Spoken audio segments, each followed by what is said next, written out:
Bonjour à tous.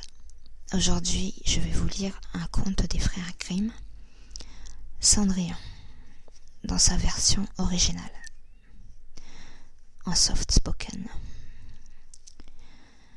Un homme riche avait une femme qui tomba malade, et quand elle sentit sa fin approcher, elle appela sa fille unique à son chevet et lui dit : « Cher enfant, reste pieuse et bonne, alors le bon Dieu te viendra toujours en aide. Et moi, du haut du ciel, je te regarderai, et je veillerai sur toi. » Là-dessus, elle ferma les yeux et mourut. La fillette se rendit chaque jour sur la tombe de sa mère, et pleura et resta pieuse et bonne. Quand vint l'hiver, la neige mit un tapis blanc sur la tombe, et quand le soleil du printemps l'eut retiré, l'homme prit une autre femme. La femme avait amené avec elle 2 filles qui étaient jolies et blanches de visage, mais laides et noires de cœur.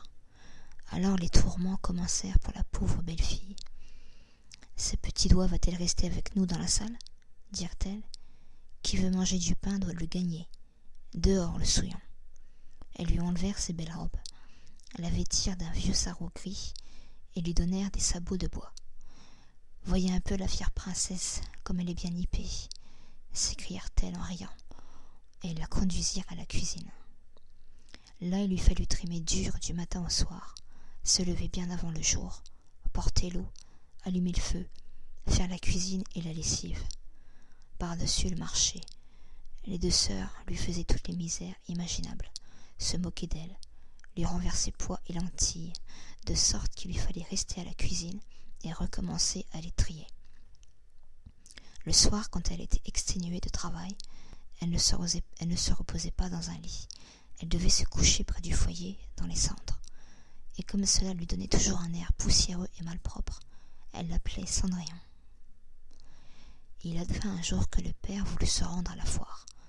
Alors il demanda à ses 2 belles filles ce qu'il devait leur apporter. « De beaux habits, dit l'une. « Des perles et des pierres précieuses, dit la seconde. « Mais toi, Cendrillon, que désires-tu » dit-il.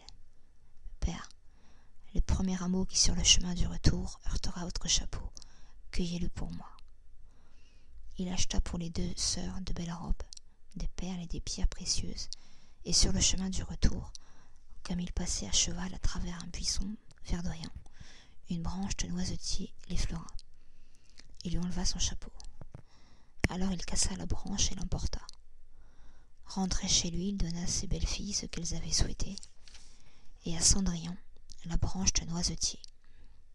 Cendrillon le remercia, alla sur la tombe de sa mère, et y planta la branche, et pleura si fort que les larmes tombèrent dessus et l'arrosèrent.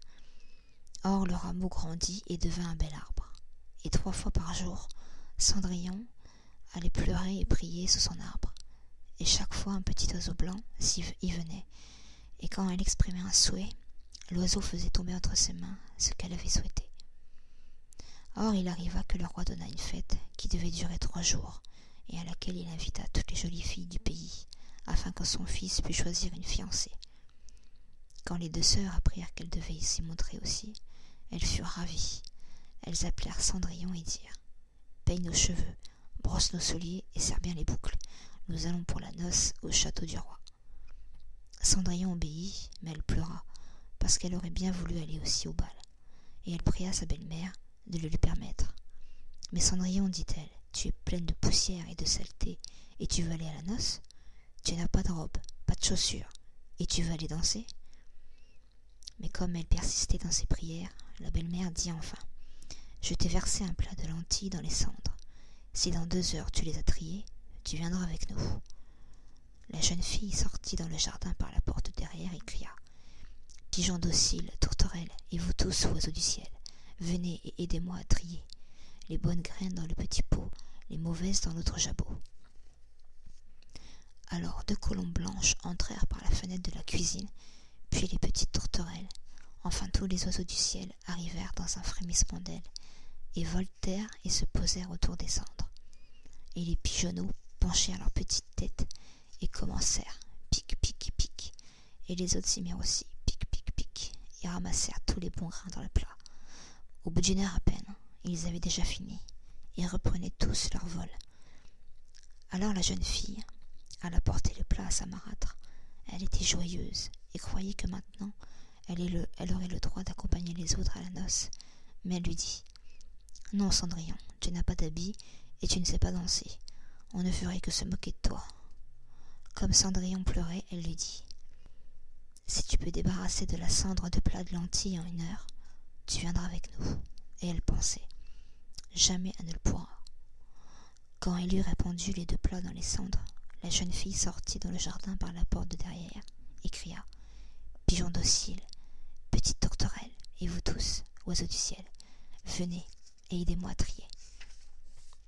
Les bonnes graines dans le petit pot, les mauvaises dans votre jabot. » Alors, 2 colons blancs entrèrent par la fenêtre de la cuisine. Puis les petites tourterelles et enfin tous les oiseaux du ciel arrivèrent dans un frémissement d'ailes et voltèrent et se posèrent autour de la cendre. Et les pigeonneaux penchèrent leurs petites têtes et commencèrent pic pic pic. Et les autres s'y mirent aussi pic pic pic et ramassèrent tous les bons grains dans les plats. Et avant qu'une demi-heure fût passée, ils avaient déjà fini et tous reprirent leur vol. Alors la jeune fille alla porter les plats à sa marâtre. Elle était joyeuse et croyait que maintenant elle pourrait l'accompagner à la noce. Mais elle dit « Tout cela ne sert de rien, tu ne viendras pas avec nous, car tu n'as pas d'habit et tu ne sais pas danser. Tu nous ferais honte. » Puis elle lui tourna le dos et se hâta de partir avec ses 2 filles orgueilleuses. Quand il n'y eut plus personne à la maison, Cendrillon alla sur la tombe de sa mère, sous le noisetier, et s'écria « Petit arbre, agite-toi et secoue-toi, jette de l'argent et de l'or sur moi. » Alors l'oiseau lui jeta une robe d'or et d'argent et des pantoufles brodées de soie et d'argent. Elle mit la robe en toute hâte et alla à la noce. Mais ses sœurs et sa marâtre ne la reconnurent pas et pensèrent que ce devait être une princesse étrangère, tant elle était belle dans sa toilette d'or. Elle ne pensait pas du tout à Cendrillon. Elle la croyait à la maison, assise dans la crasse, à chercher les lentilles parmi les cendres. Le fils du roi alla au-devant d'elle, la prit par la main et dansa avec elle. Il ne voulut danser avec personne d'autre, de sorte qu'il ne lui lâcha plus la main, et quand un cavalier venait l'inviter, il lui disait « C'est ma cavalière ». Elle dansa jusqu'au soir. Alors elle voulut rentrer chez elle. Mais le fils du roi dit « Je vais avec toi et je t'accompagne », car il voulait voir à qui appartenait sa jolie jeune fille. Mais elle lui échappa en sautant dans le pigeonnier. Alors le fils du roi attendit le père et lui dit que la jeune fille inconnue avait sauté dans son pigeonnier. Le vieux se demanda « Serait-ce Cendrillon ?» Et ils durent lui apporter une hache et une pioche pour démolir le pigeonnier. Mais il n'y avait personne dedans, et quand ils entrèrent dans la maison, Cendrillon était couché dans la cendre avec ses vêtements sales, et une petite lampe à huile jetait une lueur trouble dans la cheminée, car Cendrillon avait vivement sauté du pigeonnier par derrière, et avait couru au noisetier. Là, elle avait retiré ses beaux vêtements, les avait mis sur la tombe et l'oiseau les avait emportés. Puis vêtue de son sarrau gris, elle s'était assise près de l'âtre, dans la cuisine.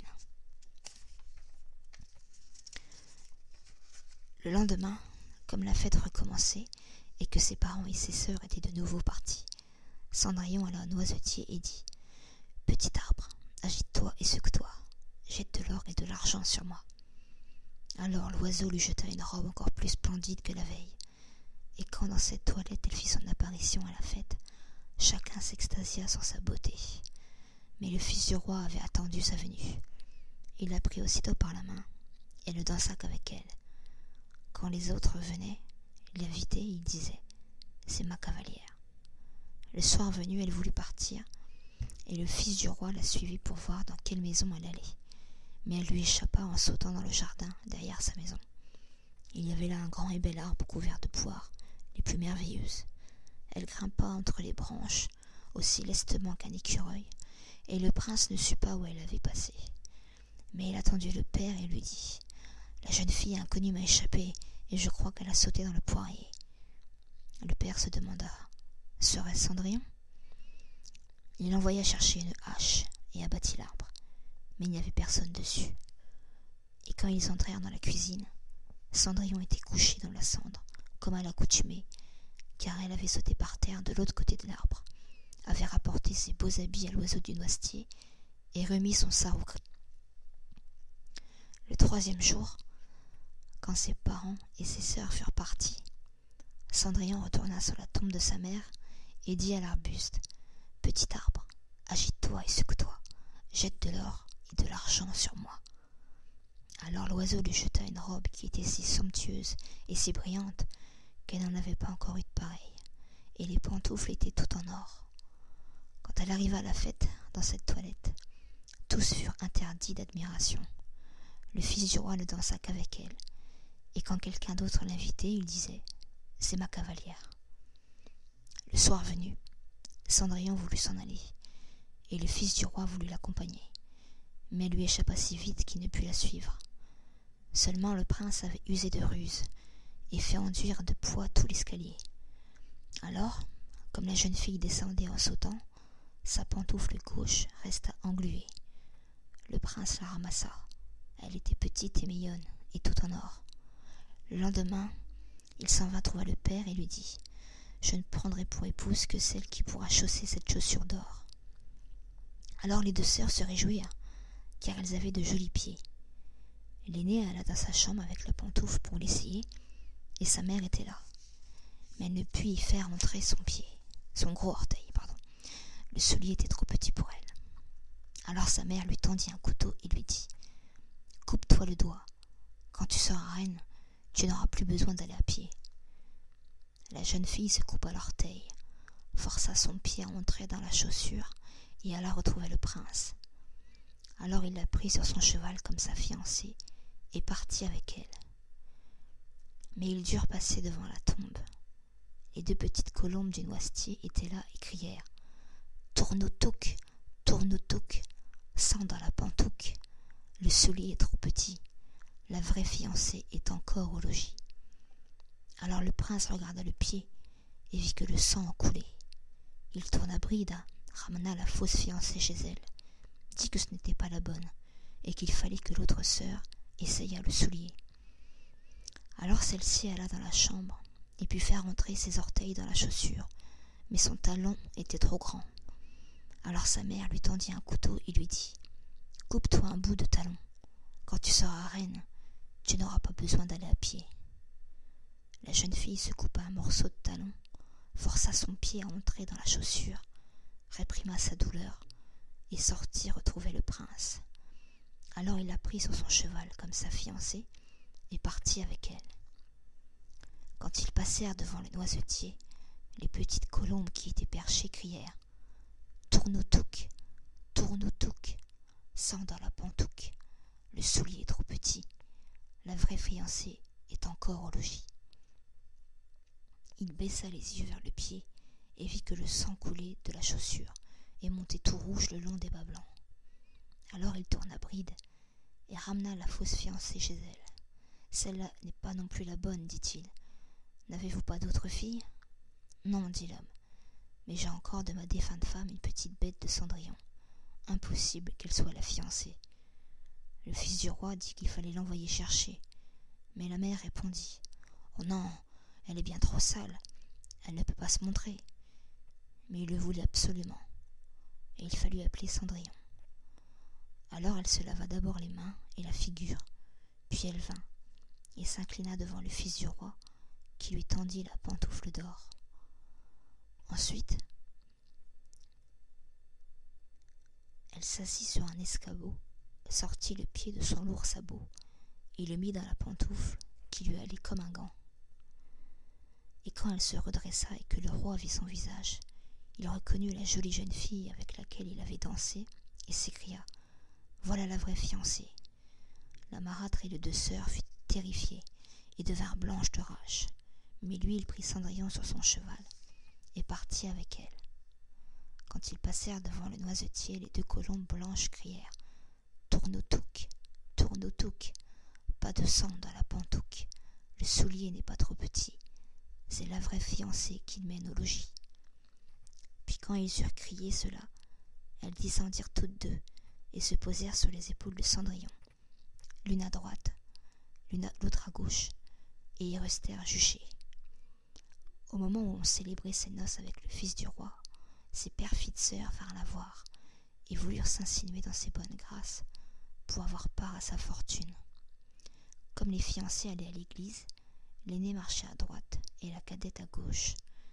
Alors les colombes vinrent crever un œil à chacune d'elles.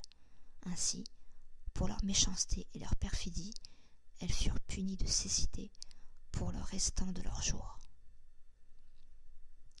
Voilà. Fin de Cendrillon.